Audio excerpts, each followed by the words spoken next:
पापा और मैं गेट के पास थे, उधर आके शेल गिरा तो उसकी वजह से पापा की डेथ हो गई और मेरे को भी लगी मैं इंजर्ड हो गई।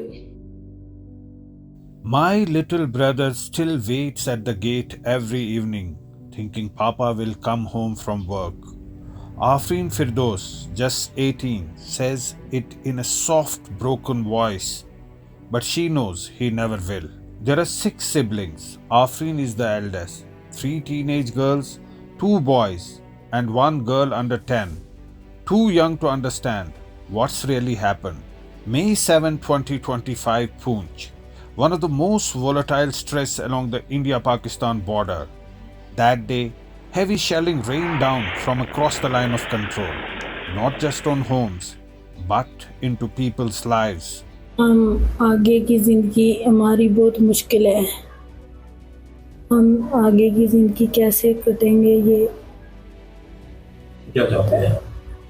बस गवर्नमेंट से यही चाहते हैं कोई नौकरी लग जाए जिससे मैं इन बाल बच्चों को पाल सकूं और कोई दूसरा सहारा नहीं है। जी बच्चे वॉशरूम जा रहे थे तो आगे थे, ये डर रहे थे बच्चे, बस बच्चों के आगे थे तो इधर जैसे गोला पड़ा तो घर में धुआं ही धुआं हो गया, बहुत बच्चे परेशान हो गए तो बस हमने जैसा देखा तो वहीं पे डेथ हो गई थी। Muhammad Akram, their father, stepped out to check if it was safe, and then the world exploded. He was 50, a daily wage laborer, hit by shrapnel, killed instantly. Afreen too was injured, barely survived.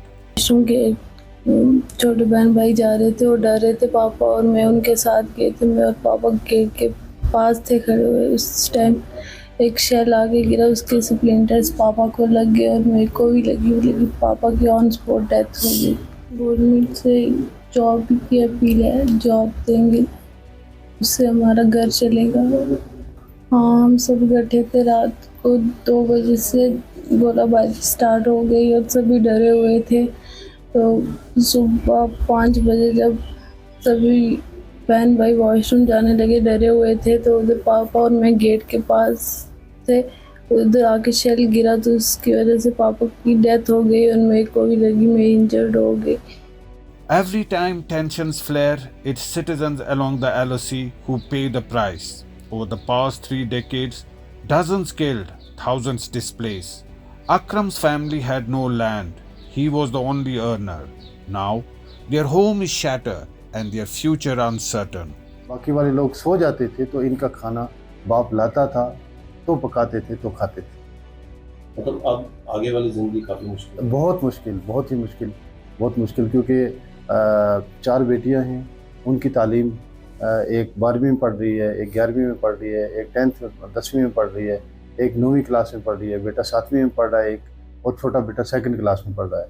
इनकी तालीम को जारी रखना, फिर इन बच्चों की आबादकारी, इनकी शादियाँ, उनके ऊपर आप देखेंगे कि इस वक्त में किस महंगाई से हम गुजर रहे हैं, और खाने पीने का इंतज़ाम बस ऊपर वाले के और गवर्नमेंट के सहारे के, तो और कोई सहारा तो हमें नज़र नहीं आता है बज़ाहिर।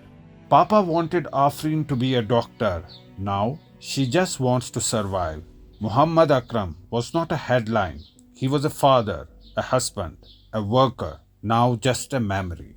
A ceasefire might silence the guns, but who will silence the grief? In Srinagar, Zafar Iqbal for Mojo Story.